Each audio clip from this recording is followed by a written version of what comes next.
Hello friends! Today we're going to go ahead and learn how to make stuffed grape leaves. So this is the brand that I'm using today.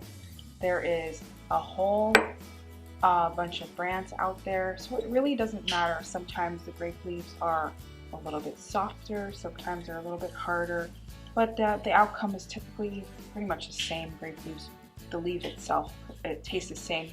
The filling, however, could be done a little bit different every time. So I emptied it out, and what I'm doing is I'm soaking them just to get all the salt and the water that preserves it off. So I like to clean them up and soak them about 5 to 10 minutes. What I like to do is, before I start rolling them, I like to actually cut the stems off right here.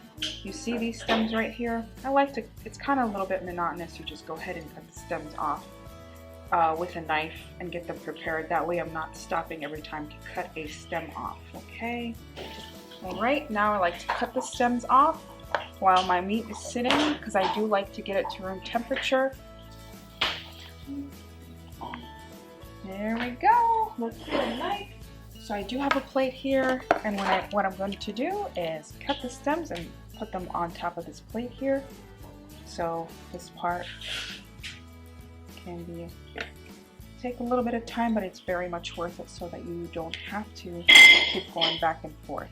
So separating the leaves very carefully. They're a little bit delicate, and some of them, the jar will say they are stemmed, so some of them are stemmed, just like this one here. These two I separated, they already have the stem off, which is great, but not all of them are going to be, but I do appreciate that some of them are going to be with the stem off. So here we go, this one does have one, so what I'll do is I'll just go ahead and cut it right off like this, and what I do is very carefully open it up and separate it. They can tear quickly if we are not going to be careful. There we go, and lay it back on top. Alright, and here is the whole pile of the stemmed grape leaves cleaned up and ready to roll. So the next step is, what I like to do is start spicing the meat. There's about 2 pounds of meat here with 2 tablespoons of butter. I'm going to make the spicing of all of this pretty simple. So hopefully you can find something called a 7 spice here. And if you're not able to find a 7 spice, pretty much the ingredients of 7 spice, you can find them individually, which I also keep on hand. So the ingredients are allspice, black pepper, coriander, clove, cumin, nutmeg, and that's pretty much what 7 spice is right here. I also like to use white pepper, a little bit of white pepper to just make it a little bit, touch a little more spicy. Not much at all. Of course, some salt and some garlic powder. Okay, so I will go ahead and I don't necessarily measure. I would say I would shake up just like this much. That's good enough here. And as far as salt goes, I don't measure either. I don't make it too salty. But it looks like about a tablespoon of salt, about a tablespoon or a tablespoon and a half of the 7 spice, and a little touch of the white pepper, maybe a teaspoon, and I would say about a teaspoon or 2 or a tablespoon, of course you can add more, garlic powder.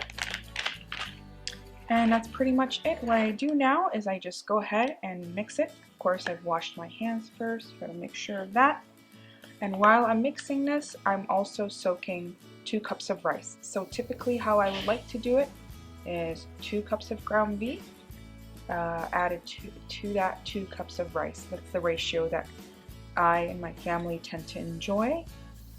So what you want to do, you don't want to soak the white rice for too long. You want to kind of give it a rinse and let it sit on the side. So I'm going to go ahead and get to this mixture here. Alright, here we go.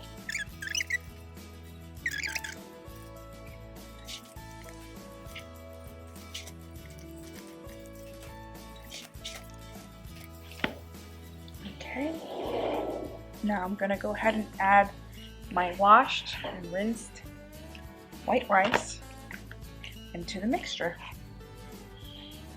There we go.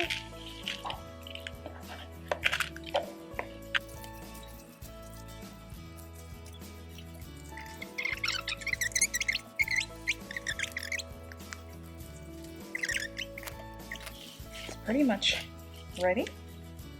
All right, so here is what my mixture looks like. Now I'm going to go ahead and start rolling the grape leaves. Take each one at a time, just like this, and spread it out. So what we want to do is the rougher side is going to be the one up top. This is where we're going to put our filling right here. The more smoother side is going to be the bottom. Okay, so we're going to go ahead and take this, flatten it out just like so, and you're going to take a mixture right about this much. Okay, and spread it out just like so. All right, and we're going to go ahead and roll it just like that, and pull up the top just like that. Roll the sides and keep tucking in the sides and roll it like this. You don't want to do it too tight because when the rice cooks, it is going to get bigger. So not too tight, but just tight enough for it to hold.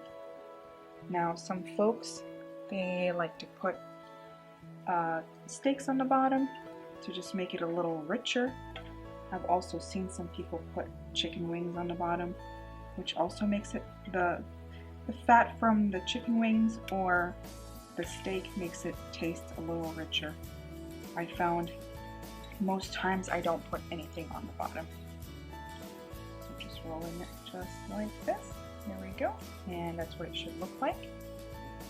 And put it on the side just like that. I like to make about rows of 10 and then start lighting them up inside the pot. And there's a little trick for when you do add the water. You're supposed to put a little bit of pressure on top so they don't float to the top. So what I do is I stack a few plates and let it go ahead and boil about a half an hour before I take them off and let them boil, or you can keep them on the end. So inside the pot would be the plates that are putting pressure on top of the grape leaves, and I will get to that in just a moment here where after I've done rolling everything and I'm going to start cooking the grape leaves. So just like this. Don't worry about any imperfections, any holes in it. Just go ahead and keep rolling it. All you have to worry about is that it's pretty much rolled up with nothing coming out from the edges, looking like it could come out, or any holes in it. So just like that. And we'll go ahead and do a few more here. So rough side up, spread it out just like that. Take the mixture and spread it throughout just like this. Take the sides, tuck them in, and roll them. Sides tucked in, there we go, and roll just like this. There you go. So see this, I don't really care too much about it. It's not going to unravel or anything like that while it's cooking. Some of them will be just like that with a little bit of edge sticking out. Okay.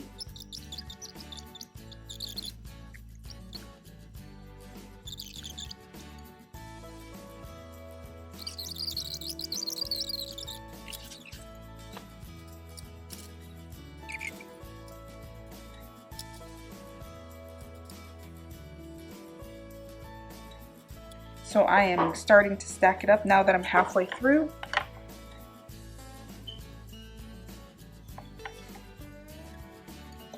Putting them inside right here. So everywhere you find space, go ahead and put it in there.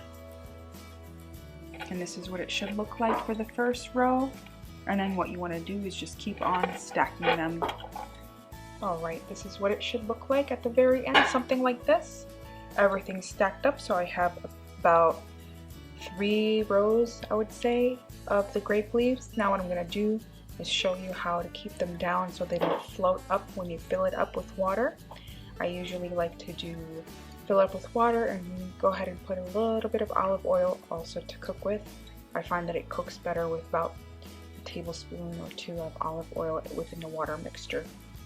So what we're going to do is stack it up with the plates, and you're going to fill it pretty much right up to here, I would say, and I will show you that in just a few minutes. So up to here.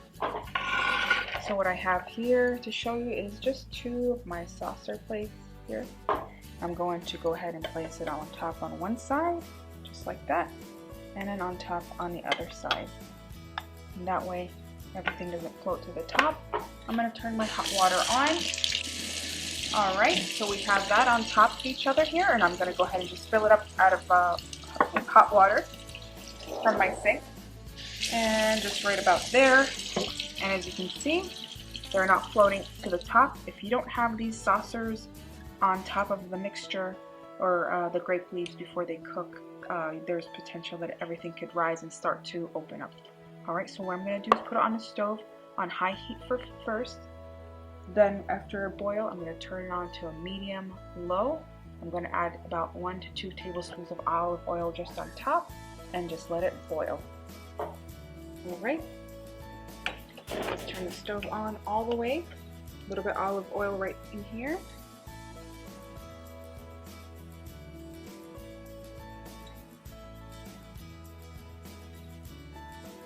Okay. And what you're going to do is you're going to cover it. And just be careful for once it boils, you want to go ahead and turn it on, like I said, a medium low. And we're going to cook this for about 2 hours.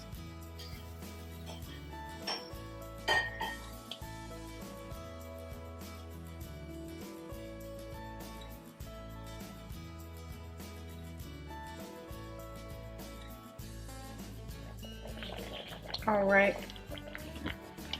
this is what it looks like now that it's done cooking pretty much. I had it started cooking them at 2 o'clock, about a little bit before 2. Now it's 3:46. So about an hour and 45 minutes. You can obviously let them cook a little bit more because there's still a little more water left over if you want to keep them going. Cooking at this lower heat, it's fine. But I think they look pretty much done to me. I'm going to take the plates off here.